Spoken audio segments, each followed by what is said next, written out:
Si alguien me hubiera dicho que el mayor golpe de mi vida llegaría desde dentro de mi propia casa, jamás lo habría creído, porque yo confiaba ciegamente en ella. Hasta aquella noche en la que, mientras dormía a mi lado como si nada, recogí mis cosas en silencio y desaparecí antes del amanecer. Fue entonces cuando su mundo se vino abajo, y el mío comenzó a levantarse de las ruinas. Me llamo Fernando. Tengo 45 años y soy de Valencia. Durante más de 2 décadas pensé que lo tenía todo.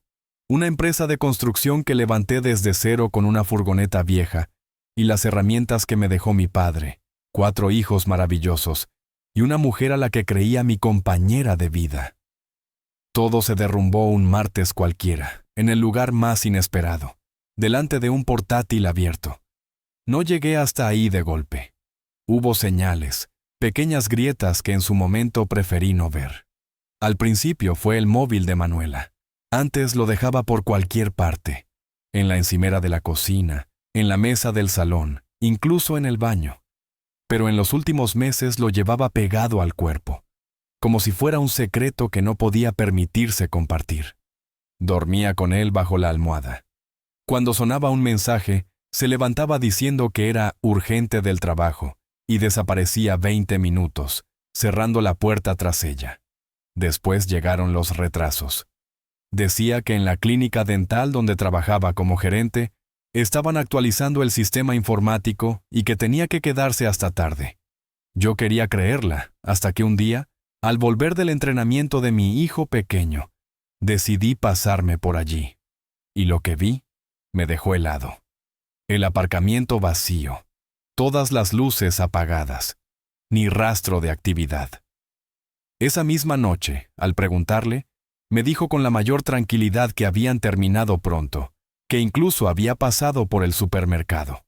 Pero en la cocina no había bolsas, ni recibos, ni nada que confirmara su historia. Desde entonces, algo se quebró entre nosotros. Antes me esperaba por las tardes con una sonrisa, un té caliente y un libro abierto en el sofá. Ahora se acostaba dándome la espalda, fingiendo dormir antes de tiempo. Nuestras conversaciones se habían reducido a una lista fría de gastos y obligaciones. A Estefania le toca pagar la residencia. A Antonio hay que comprarle botas nuevas de fútbol. Como si ya no fuéramos pareja, sino 2 socios administrando una cuenta común. Todo se precipitó hace 3 semanas.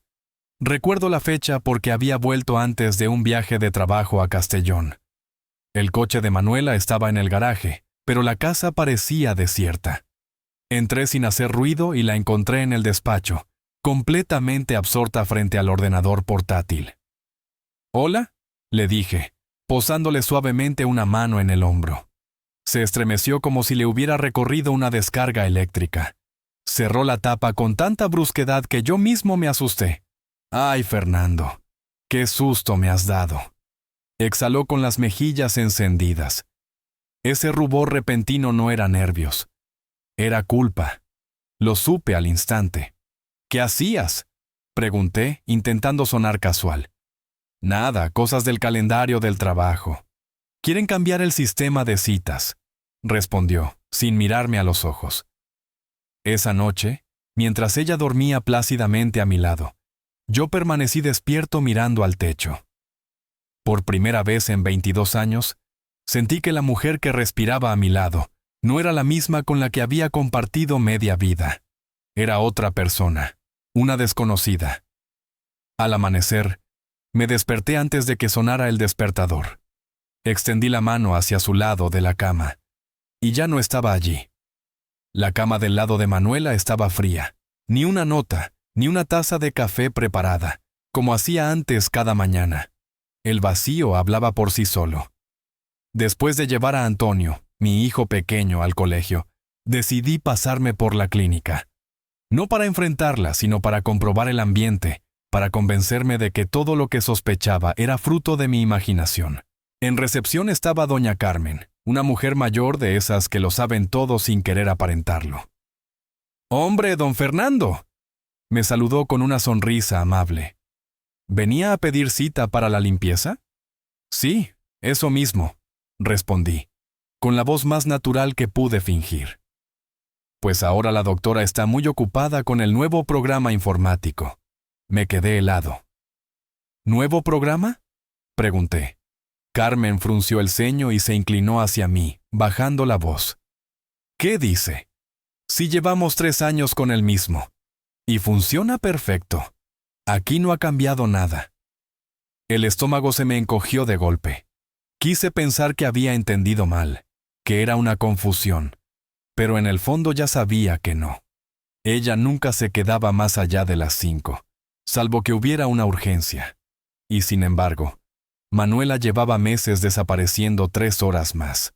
Salí al coche y me temblaban las manos. En 22 años de matrimonio, Manuela jamás me había mentido en nada importante. Sí, alguna vez había ocultado cuánto costaban unos zapatos nuevos o cuántas copas se tomaba en la cena del club de lectura. Pero esto era distinto. Esto era una mentira larga, fría, calculada. Esa misma tarde volví a pasar por la clínica, a las 6:45. No estaba su coche. Entonces, ¿a dónde iba en esas horas? En casa me encontré a mi hija pequeña, Anita, llorando sobre el cuaderno de matemáticas, borrando y escribiendo de nuevo. ¿Quieres que te ayude, Peque?, le dije, intentando sonar tranquilo. Antes mamá me ayudaba, pero ya no, siempre está ocupada. ¿Ocupada en qué?, pensé mientras me tragaba la rabia. La senté a mi lado, resolví con ella los problemas, pero en mi cabeza no dejaban de sonar las palabras de Carmen. Esa noche, durante la cena, Manuela se comportó como si nada. Preguntó por los exámenes de Estefania, recordó a Ramiro que tenía revisión médica, me sonrió como la mujer de siempre. Pero en cuanto sonó su móvil, lo miró rápido y lo giró boca abajo sobre la mesa. ¿No vas a contestar?, pregunté, como quien no quiere la cosa. Seguro que es del trabajo. Lo miro luego. Cuando los niños se acostaron, decidí intentarlo de otra manera. Manuela, ¿tú y yo estamos bien? Se quedó quieta, sorprendida por la pregunta. ¿A qué viene eso? Es como si cada uno llevara su vida aparte. Tú con la clínica, yo con la obra. Apenas hablamos. Suspiró, se sentó en el borde de la cama y dijo con frialdad: Javi, llevamos más de 20 años, 4 hijos, una hipoteca, un negocio. Esto es la vida real. No podemos vivir como recién casados toda la vida. No te pido eso, te pido honestidad. Se quedó en silencio, incómoda. Yo sonreí y cedí, como si nada. Pero dentro de mí el veneno ya se había instalado. Necesitaba pruebas. El sábado por la mañana, Manuela anunció que iba al supermercado. Siempre tardaba 1 hora. «Cuida de Antonio», me gritó desde la puerta. «Que recoja su habitación, ya sabes cómo es». «Claro», contesté, con el corazón golpeando en mi pecho como un martillo. En cuanto su coche desapareció, me acerqué al portátil que, curiosamente, había dejado en la cocina. Normalmente lo guardaba bajo llave. Algo no encajaba. Lo abrí con las manos temblorosas. Y allí estaban, decenas de correos de un tal Constantino Ruiz. Los asuntos me helaron la sangre. Ya te echo de menos. Hoy estabas preciosa. Anoche fue mágica. Lo que tenemos es real. Sentí un frío recorriéndome la espalda. 6 meses. 6 meses de traición. Seguí leyendo hasta que uno de los mensajes me obligó a sentarme, mareado. Consta, creo que Javi sospecha. Ha empezado a preguntarme por mis horarios. Quizás deberíamos dejar de vernos un tiempo. La respuesta fue aún peor. No pienso dejarte. Te mereces a alguien que te valore. Lo superaremos. Te amo. En ese instante, escuché el portazo de un coche en el patio. Cerré de golpe el portátil. El corazón me golpeaba en el pecho cuando escuché la puerta. Manuela entró con 2 bolsas de la compra en la mano, bebiendo a sorbos de una botella de agua. ¿Qué tal el viaje?, le pregunté con voz tranquila, casi fingida. «¿Normal?», respondió sin mirarme. Solo que no quedaban cereales en la tienda. La observé mientras sacaba los productos y los colocaba en la despensa. Esa mujer con la que había compartido 22 años, con la que había tenido 4 hijos, se había convertido en una extraña delante de mis ojos. Esa noche, cuando los niños ya dormían, no pude seguir callando. Manuela, tenemos que hablar. Sobre Constantino Ruiz. Se quedó helada. La cara se le puso blanca, los ojos la delataron como a quien acaban de descubrir. Intentó buscar una excusa, algo que decir, pero solo le salió una frase débil. No sé de qué me hablas. Basta de mentiras, dije con la voz rota.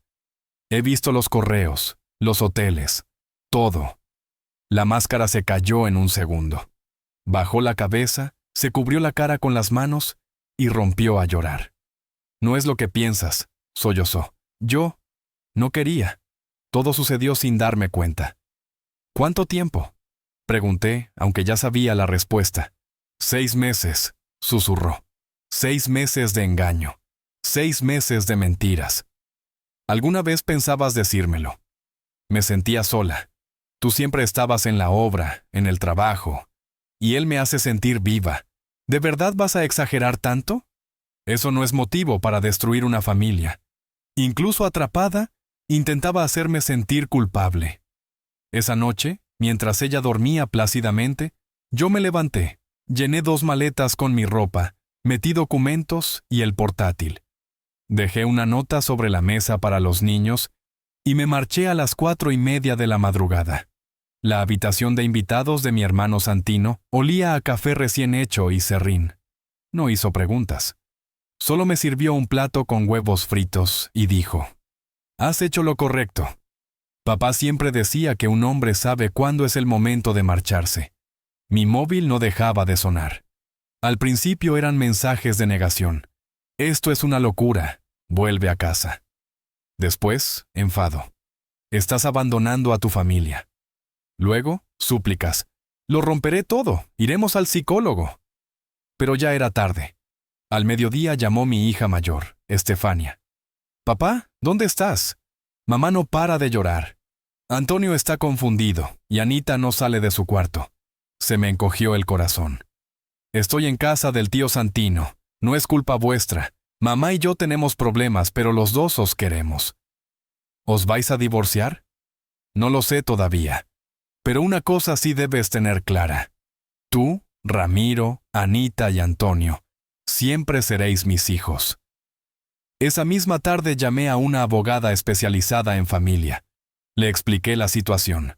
4 hijos, 2 de ellos adoptados. Teníamos que actuar con cuidado. Lo que más me aterraba era la posibilidad de que el tribunal interpretara mal mi marcha y pusiera en riesgo la custodia de Anita y Antonio, que ya habían sufrido el abandono antes de llegar a nuestra familia. Y luego estaba el negocio. Manuela llevaba años gestionando las finanzas. Si decidía reclamar su parte, podía arruinarlo todo. La abogada fue clara. Habría que hacer auditorías y prepararse. Esa noche, Santino me miró muy serio mientras tomábamos café. ¿De verdad estás dispuesto a luchar? Entonces necesitas pruebas sólidas, documentos, hechos, no solo sospechas. Tenía razón. 3 días después contraté a un detective privado, un hombre llamado Miguel Torres, especializado en asuntos familiares. Quedamos en una cafetería del centro, a primera hora de la mañana. Mientras esperaba, con el corazón acelerado y un café intocable delante, supe que aquel encuentro iba a cambiarlo todo. Entonces es hora de reunir pruebas, todo con seriedad como un adulto, me dijo Santino mirándome fijamente a los ojos. Tenía razón. Al día siguiente contraté a un detective privado, Miguel Torres, un hombre de voz grave y gesto imperturbable que llevaba 15 años en asuntos familiares. Quedamos en una cafetería del centro de Valencia, a primera hora. Mientras me ofrecía el contrato, me habló con una calma inquietante. Tu mujer es lista, Fernando, pero no un genio. Los hoteles dejan rastro, las cenas, las tarjetas, todo queda registrado. Y si ella está usando dinero de las cuentas familiares, peor todavía. Hablamos de un delito, más aún si se trata de fondos destinados a los niños. Y si ha tocado dinero de la empresa, es un delito financiero. Créeme, Eso un tribunal no lo perdona. Firmé los papeles, pagué el adelanto y me fui con un nudo en el estómago. 2 días después me llamó. Su voz no dejó lugar a dudas. Tu esposa lleva una vida paralela bastante activa. Hoteles 2 veces por semana durante 3 meses. Siempre el mismo. Uno en pleno centro. Pagos de cenas caras, joyas en una tienda exclusiva. Y hay más. Hace un mes abrió una cuenta a su nombre, a la que transfiere dinero directamente desde vuestras cuentas del negocio. Sentí como algo se rompía dentro de mí. ¿Le compra regalos? Pregunté con la voz quebrada. Eso parece. Y con tu dinero. Esa noche recibí la llamada de mi hijo Ramiro, el de 16. Su voz temblaba de rabia contenida. Papá, he descubierto algo. Mamá miente. La oí hablar con un tal Constantino. Le dijo que estás loco, que esto se te pasará pronto. Hijo, no deberías... No, papá. No tienes la culpa. No fuiste tú quien destruyó la familia. Fue ella. Cuando colgamos, me quedé solo en el salón de Santino, con el corazón partido entre la amargura y un extraño alivio. Mi propio hijo había entendido lo que Manuela aún no quería aceptar, que sus actos tenían consecuencias. A la mañana siguiente, la abogada me llamó con noticias. Tenemos una posición sólida, Fernando. Miguel ha reunido pruebas claras, pero lo más grave es que tu mujer ha tocado los fondos reservados para la educación de los niños. Casi 100.000 euros en 6 meses. Ese dinero ha desaparecido. Me quedé helado. ¿El dinero de la universidad? Sí, y el tribunal no lo pasará por alto, especialmente porque afecta también a tus hijos adoptados. Aquello ya no era una infidelidad. Era algo mucho peor. No solo me había traicionado a mí. Había destruido el futuro de nuestros hijos por un enamoramiento pasajero con un hombre 10 años más joven. Esa noche me quedé mirando las fotos de la pared. Las vacaciones en la playa, los cumpleaños, los veranos en el pueblo. Todo eso, borrado de un plumazo por unas cenas y unos correos ridículos. Tomé una decisión. Ya no se trataba de orgullo herido ni de celos. Se trataba de proteger a mis hijos. Una semana después de haberme marchado, Manuela aceptó que recogiera a los niños para llevarlos a un partido de fútbol. Supuse que lo hacía para aparentar cooperación de cara al juicio. Pero para mí fue un momento crucial. En cuanto llegué, Antonio salió corriendo hacia mí, con los ojos llenos de alivio. «Papá, ¿vas a quedarte en casa ya?» Me abrazó con tanta fuerza que temí que no quisiera soltarme nunca. «De momento no, pequeño, pero hoy estaremos juntos en el partido». Anita, en cambio, tardó en salir. Caminaba despacio, en silencio. En sus ojos había una madurez que no correspondía a su edad. Ya había vivido el rechazo de una familia, y ahora le tocaba pasar por lo mismo. En el coche, camino del estadio, me miró con valentía y preguntó en voz baja, ¿es por el amigo de mamá? Apreté el volante con tanta fuerza que los nudillos se me pusieron blancos. ¿A qué te refieres, Anita? Es el hombre que llama a mamá, susurró Anita en el coche. Luis y yo lo sabemos, papá. No somos tontos. En el estadio, mientras me sentaba en las gradas, sentía las miradas clavadas en la espalda, como si todos supieran que la mujer con la que había compartido media vida estaba con otro. Pero en el momento en que vi a Luis celebrar su primer gol, y más tarde a Anita levantar los brazos cuando su equipo ganó, entendí algo. Los rumores, los juicios, la vergüenza. Nada de eso importaba. Lo esencial era estar allí, con ellos. Después del partido, los llevé a tomar un helado. Luis no paraba de hablar, saltando de un tema a otro.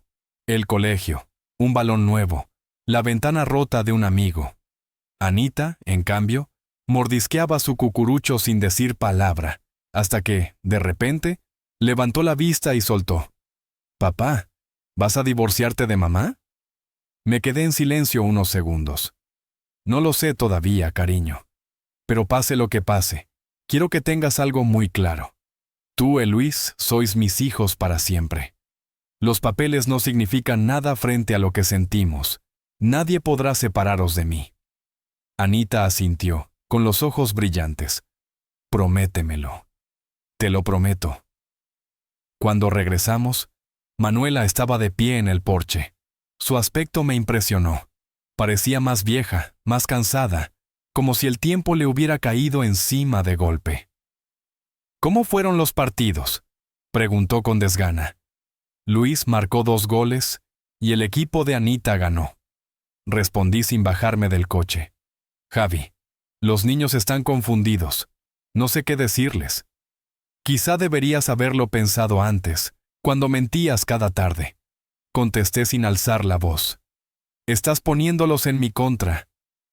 Yo no les digo nada, Manuela. Ellos ven la verdad. Son más lúcidos que nosotros dos. Yo no destruí esta familia. Tú lo hiciste. Yo no me marché de los niños. Me marché de tus mentiras. Antes de irme, miré hacia la ventana. Anita y Luis estaban allí, observando en silencio. 2 niños que ya habían conocido lo que es perder una familia y que ahora veían cómo la segunda también se resquebrajaba. Más tarde, sentado con mi hermano en el porche, le confesé lo que más me dolía. ¿Sabes qué es lo peor? Que ahora mis hijos ya saben lo que significa la traición. Y su propia madre les está demostrando que puede repetirse. Santino me miró serio, con una taza de té en la mano. Pero tú sigues aquí. Y mientras tú luches, ellos no estarán solos. Lucharé por ellos, hasta el final, dije con firmeza. 2 semanas después de marcharme, decidí dar un paso más. Tenía que ver a la persona que había contribuido a romper nuestra vida. El detective me había pasado la información. Constantino Ruiz, 29 años, soltero, empleado en una agencia de publicidad en el centro de Valencia. Piso moderno que no se podía permitir con su sueldo. El retrato de alguien que vive por encima de sus posibilidades. Lo esperé en el aparcamiento de su oficina. A las 6 en punto salió del ascensor.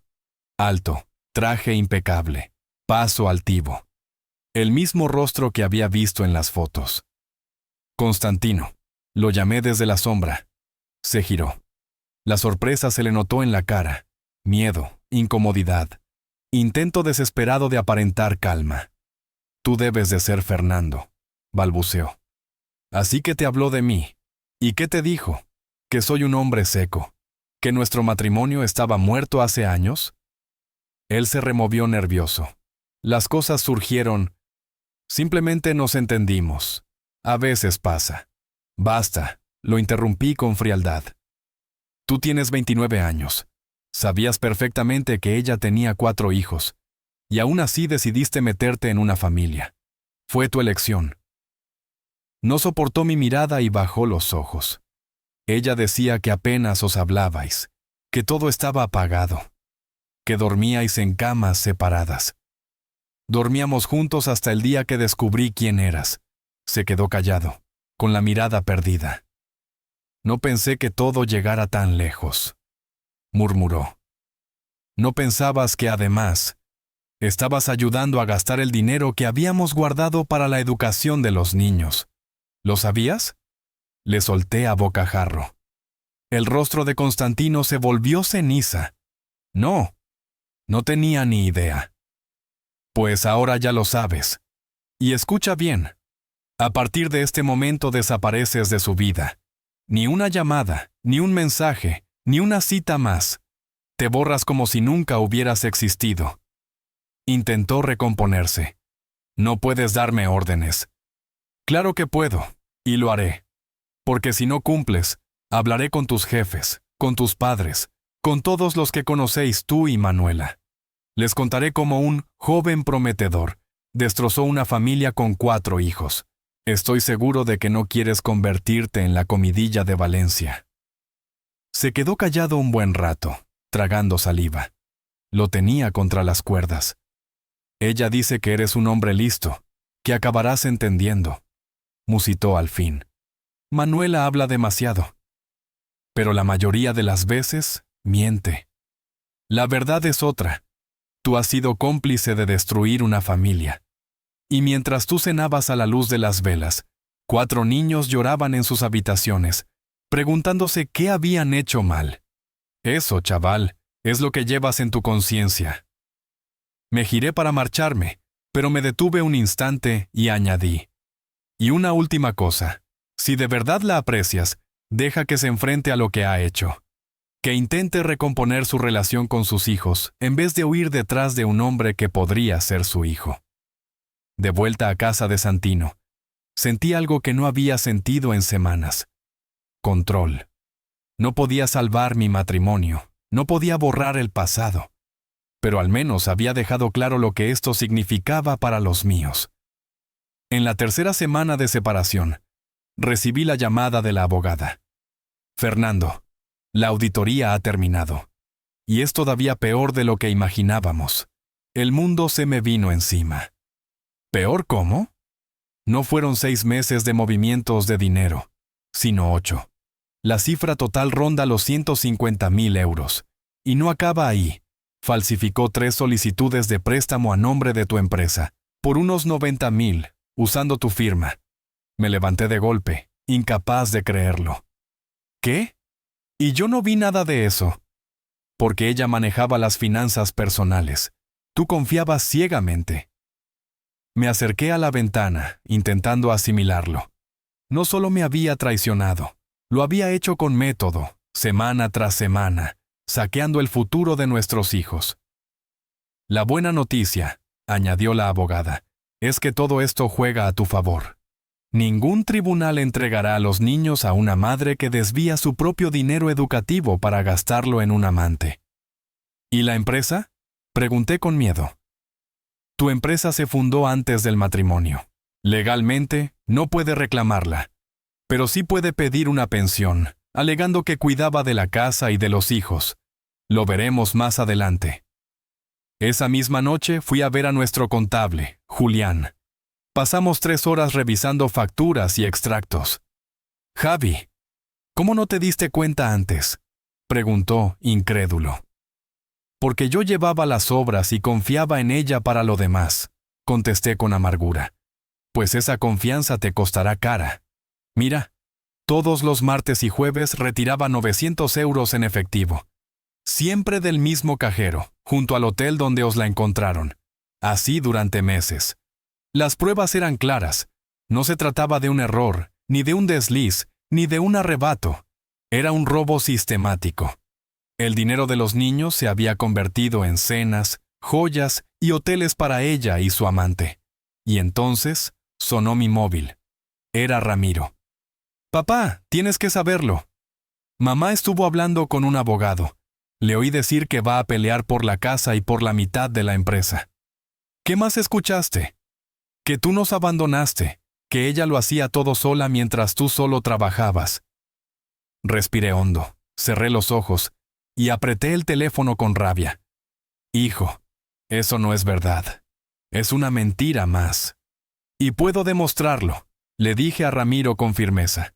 Tengo documentos, recibos, mensajes. No son palabras, son pruebas. La voz de mi hijo se quebró al otro lado del teléfono. ¿Por qué nos hace esto, papá? ¿Por qué a nosotros? No lo sé, hijo. Respiré hondo. Pero te prometo que haré todo lo posible para que tú, tu hermano y vuestras hermanas no os quedéis sin futuro, ni sin un hogar. Esa noche, Santino me encontró en el garaje, descargando mi rabia sobre un viejo motor que llevaba meses desmontado. Un poco más y partirás esos tornillos en 2, comentó, intentando quitar hierro al asunto. Yo apreté la llave inglesa con rabia. Mientras yo trabajaba 16 horas diarias, Manuela se dedicaba a vaciar las cuentas. Robaba a sus propios hijos para comprarle regalos a su amante. Santino se sentó en la caja de herramientas, junto a mí. ¿Qué dice la abogada? Que lo tenemos todo a favor. Pero aunque ganemos, eso no devolverá la confianza perdida, ni la calma de los niños. Mi hermano me miró serio. ¿Sabes qué diría papá? Que a veces, para construir algo de verdad fuerte, primero hay que desmontarlo todo, hasta el último tornillo, y después, empezar de nuevo, sin piezas oxidadas. Le sostuve la mirada. Tengo miedo, Santino. miedo de perder a mis hijos, miedo de empezar otra vez desde cero. No los vas a perder. Ellos lo ven todo. Y si levantaste un negocio de la nada, también levantarás una vida nueva. Esa noche, bajo ese consejo, me prometí a mí mismo que no me dejaría hundir. Convertiría la traición de Manuela en combustible para empezar de nuevo.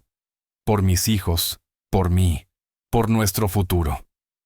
Pasaron 6 meses desde mi marcha, y llegó el día que más temía y más deseaba, la vista en el juzgado de familia de Valencia. Frente a mí estaba Manuela, con gesto sereno pero mirada agotada, junto a su abogado. Yo me sentaba con Patimat, mi abogada, y con todas las pruebas sobre la mesa. Extractos bancarios, recibos de hoteles, documentos falsificados, fotografías, grabaciones, y lo más importante, los testimonios de Estefania y Ramiro, lo bastante mayores para dar su opinión. La jueza comenzó la audiencia con voz firme. En este caso se presentan pruebas de irregularidades financieras cometidas por la señora Ruiz. Durante 8 meses, desvió más de 150,000 euros de fondos comunes, parte de ellos destinados a la educación de los hijos. El abogado de Manuela intentó dar un giro sentimental. Mi defendida es una madre que se quedó sola. Su marido pasaba todo el tiempo trabajando, apenas estaba en casa, ella buscaba cariño.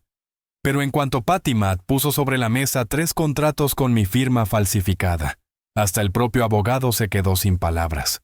La jueza frunció el ceño y encaró a Manuela.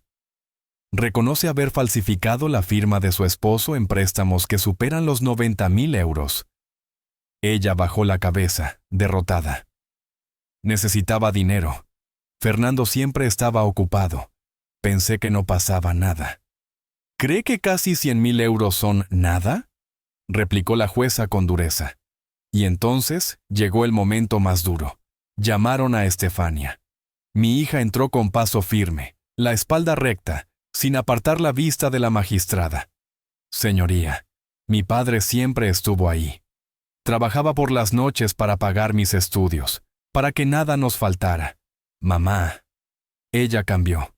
El secreto y las mentiras lo destruyeron todo. Después fue el turno de Ramiro.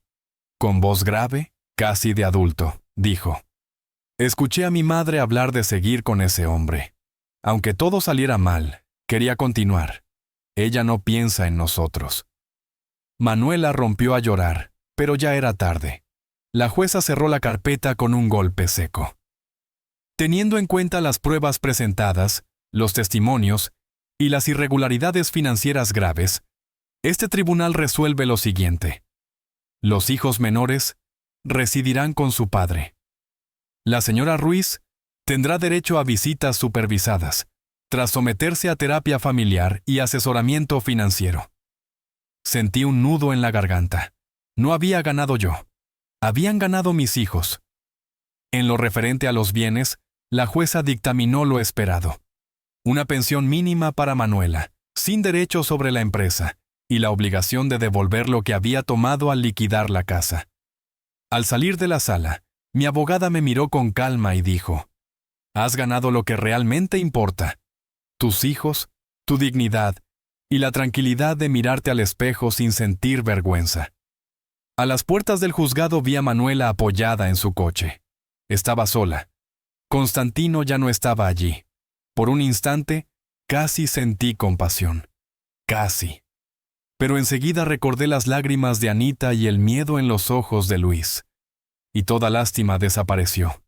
Esa misma noche me llevé a los 4 conmigo para siempre. Nos mudamos a una casa más pequeña, sencilla pero acogedora, en otro barrio.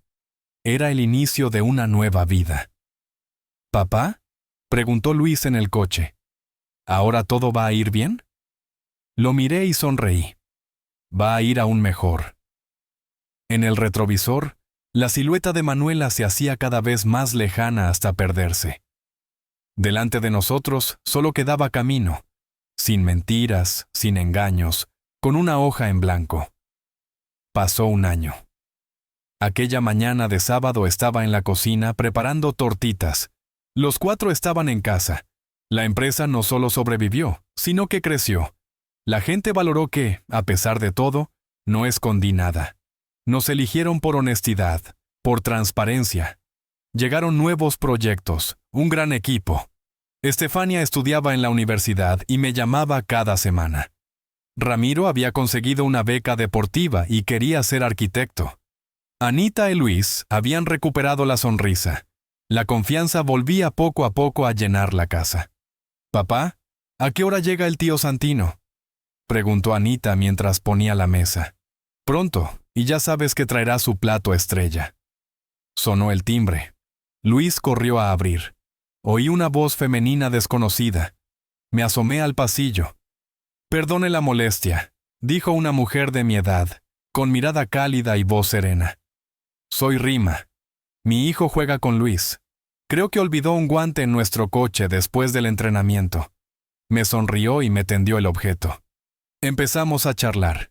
Era enfermera, también divorciada.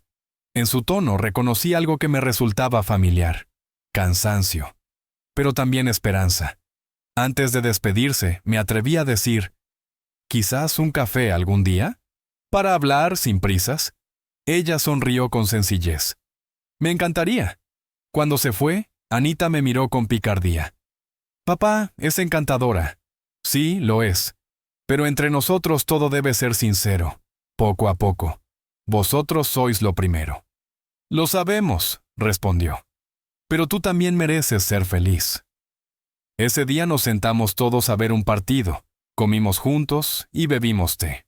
Escuché sus risas, las voces en casa, y sentí, por primera vez en mucho tiempo, paz verdadera.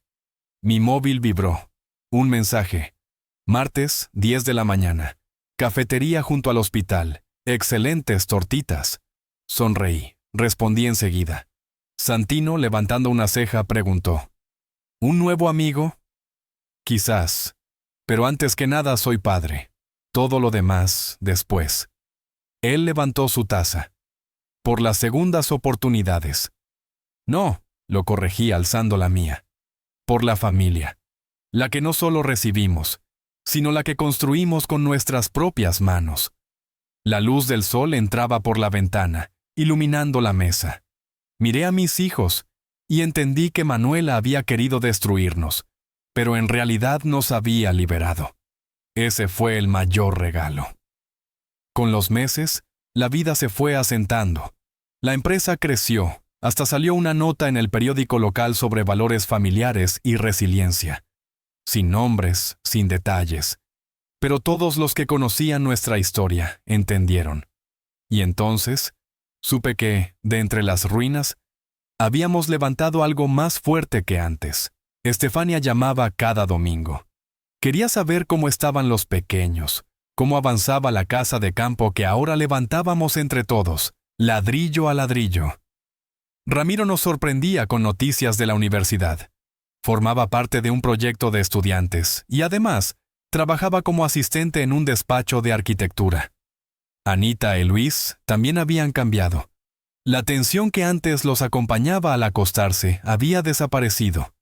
Se despertaban tranquilos, con la sonrisa que habían perdido en los meses de mentiras. Las mañanas en casa se habían convertido en pequeños rituales. Tortitas, pan tostado, té caliente. No había prisas, ni voces elevadas, solo calma y complicidad. En esa rutina apareció poco a poco Rima. Nunca forzó nada, no buscaba llenar huecos. Simplemente estaba.